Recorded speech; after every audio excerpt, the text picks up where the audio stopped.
नमस्कार किसान भाइयों, आपका स्वागत है आपके अपने चैनल लक्ष्मी फार्मिंग में। किसान भाइयों, आज हम आपके लिए एक और नई वीडियो लेकर आए हैं और आज की इस नई वीडियो में हम आपको जानकारी देने वाले हैं कि आपको अपनी धान की फसल में दूसरी यूरिया खाद को कब और कैसे डालना चाहिए, कितनी मात्रा में डालना चाहिए और यूरिया के साथ और आप किन किन खादों को मिलाकर अपनी दूसरी खाद में डाल सकते हैं। किसान भाइयों, हमारी जो धान की फसल होती है ये हमारे लिए बहुत ही महत्वपूर्ण होती है। ये हमारी आय का सबसे बड़ा जरिया होती है जो कि हम अपनी खेती से ले पाते हैं। अगर आप चाहते हैं कि आप अपनी धान की फसल से अधिक मात्रा में मुनाफा कमा सकें तो आज की हमारी इस वीडियो को जरूर देखिएगा। इस वीडियो में आज हम आपको जो खाद कॉम्बिनेशन के बारे में जानकारी देने वाले हैं, अगर आप इसको अपनी धान की फसल में हूबहू ऐसे ही डाल देंगे तो आपको निश्चित रूप से सबसे ज़्यादा सर्वाधिक उत्पादन देखने को मिलेगा। किसान भाइयों, हर साल बहुत सारे किसान भाई धान की खेती करते हैं और अच्छा उत्पादन नहीं ले पाते हैं। इसका सबसे बड़ा कारण क्या होता है कि वह स्वयं पर अपनी धान की फसल की देखभाल नहीं कर पाते हैं। देखभाल से मतलब है कि जब आपको धान की फसल में जैसे ही किसी तत्व की कमी दिख रही है या उसमें कोई डिफिशियंसी दिख रही है तो वैसे ही आपको उसको दूर करना चाहिए। और पहली बात तो आपकी धान की फसल में किसी तत्व की कमी होनी ही नहीं चाहिए। आपको समय समय पर उसमें पहली खाद दूसरी खाद में जो जो तत्व उसको ज़रूरी होते हैं उसको समय समय पर प्रदान करना चाहिए, जिससे कि आपकी धान की फसल का जो विकास है, जो ग्रोथ है, वो रुके ना और निरंतर चलती रहे। कहने का मतलब है कि आपके धान के पौधे का विकास लगातार चलता रहे, उसमें कलियों का फुटाव, बढ़वार, ग्रोथ, पत्तियों में हरापन, पत्तियों का विकास होना, साथ ही साथ जड़ों का विकास होना, सभी चीज़ें समान रूप से अपने समय अनुसार होती रहेंगी, तभी आपको निश्चित रूप से अच्छा उत्पादन देखने को मिलेगा और आप अपनी धान की फसल से अच्छा उत्पादन ले पाएंगे। आज इस वीडियो में हम आपको जानकारी देने वाले हैं कि आपको अपनी धान की फसल में दूसरी खाद को कब डालना चाहिए और कैसे डालना चाहिए, कितनी मात्रा में डालना चाहिए और इसके साथ आप और कौन कौन सी खादों को मिलाकर डाल सकते हैं। किसान भाइयों, चलिए सबसे पहले हम बात कर लेते हैं कि हमें अपनी धान की फसल में दूसरी खाद को कब डालना चाहिए। दूसरी खाद को डालने का सबसे सही समय क्या होता है जिससे हमारे धान की फसल में आपको अधिक से अधिक मात्रा में उत्पादन देखने को मिले और कलियों का फुटाव भी देखने को मिले। किसान भाइयों, अगर आपकी धान की फसल को रुपाई किए हुए लगभग 30 दिन बीत चुके हैं तो अब आप अपनी धान की फसल में दूसरी खाद को डालने के लिए सोच सकते हैं। कहने का मतलब है कि 30 दिन के बाद आपको अपनी धान की फसल में दूसरी खाद को डालना है। और कब तक डाल सकते हैं तो किसान भाइयों, आप अपनी धान की फसल में 30 दिन से लेकर 50 से 55 दिन के बीच में अपनी धान की फसल में दूसरी खाद को डाल सकते हैं। कहने का मतलब है मोटा मोटा आपके पास 20 से 22 दिन का समय है। इस दौरान आपको अपनी धान की फसल में दूसरी खाद को डाल देना चाहिए। किसान भाइयों, अगर आपने हमारे इसके पहले वीडियो को नहीं देखा है जिसमें हमने पहली खाद के बारे में जानकारी दी थी तो आप उसको जरूर देखिएगा। उसमें भी आपको बहुत सारी बहुमूल्य जानकारी देखने को मिलेगी, क्योंकि कुछ किसान भाई ऐसे होते हैं जो बहुत ही कम समय अवधि की धान की वैरायटी को लगाते हैं और उनकी अभी जो धान की फसल है वो रोपाई किए हुए लगभग 15 से 20 ही दिन हुआ है। तो आप इसके पहले जो धान की फसल में पहली खाद डालने वाला वीडियो है उसको जरूर देखें, उसकी लिंक आपको डिस्क्रिप्शन में मिल जाएगी। किसान भाइयों, चलिए अब हम बात करते हैं अपनी दूसरी खाद के बारे में। तो जैसा मैंने आपको बताया कि आपको अपनी धान की फसल में दूसरी खाद लगभग 30 दिन से लेकर 50 दिन के बीच में डालना चाहिए। यही बात सही समय होता है जिसमें जब हमें अपनी धान की फसल में दूसरी खाद को डालना चाहिए। अब चलिए हम बात कर लेते हैं कि हमें अपनी धान की फसल में दूसरी खाद में किन किन खादों को लेकर डालना चाहिए। सबसे जरूरी और सबसे बहुमूल्य खाद कौन सी किसान भाइयों, वो है यूरिया। यूरिया अगर आप अपनी धान की फसल में नहीं डालेंगे तो आपकी धान की फसल में नाइट्रोजन की कमी हो जाएगी, जड़ों का विकास नहीं होगा, पत्तियों में हरापन नहीं बना रहेगा, पत्तियों का विकास नहीं होगा, साथ ही साथ कलियों का फुटाव भी आपको देखने को नहीं मिलेगा। आपका पौधा एकदम मरा मरा ही आपको देखने को मिलेगा आपके खेतों में, अगर आपके खेत में नाइट्रोजन की कमी है। और नाइट्रोजन की कमी को दूर करने के लिए आपको अपनी धान की फसल में यूरिया को डालना चाहिए।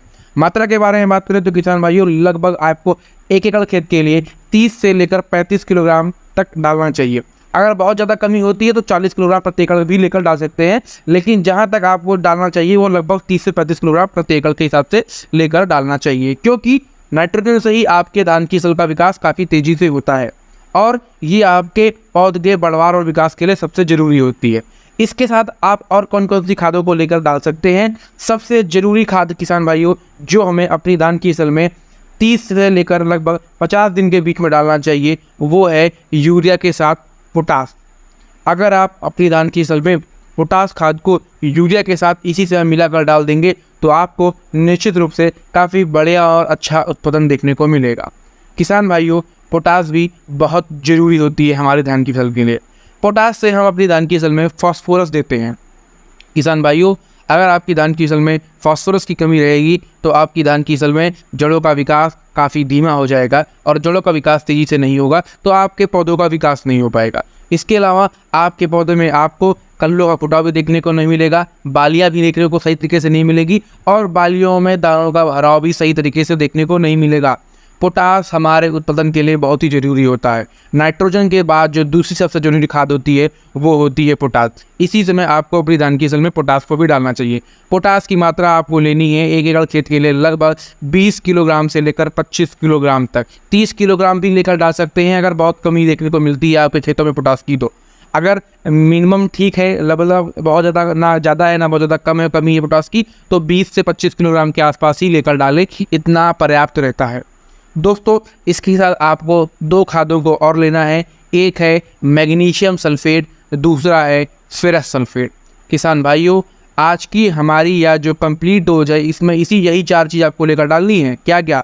Urea, potash, magnesium sulphate, ferrous sulphate. Magnesium sulphate और फेरस सल्फेट की मात्रा आपको लेनी है 1 एकड़ खेत के लिए लगभग 5 किलोग्राम से लेकर 6 किलोग्राम तक। किसान भाइयों, ये 2 बहुत ही जरूरी तत्व होते हैं जो हमारे धान की फसल में आपको उत्पादन बढ़ाने में सहायता करते हैं। अगर आपका उत्पादन काफ़ी कम रह जाता है और हर साल आप कोशिश करते हैं कि आप अच्छा उत्पादन ले पाएँ लेकिन आपको रिजल्ट देखने को नहीं मिलते हैं, तो आज की हमारी इस वीडियो को पूरा देखिए और समझने की कोशिश करिए कि आप क्या गलती करते हैं जिससे कारण आपको अच्छा उत्पादन देखने को नहीं मिलता। दोस्तों, बहुत सारे किसान भाई जो खाद कॉम्बिनेशन हमने बताया इसको नहीं डालते हैं। यही सबसे बड़ी उनकी समस्या है। क्यों?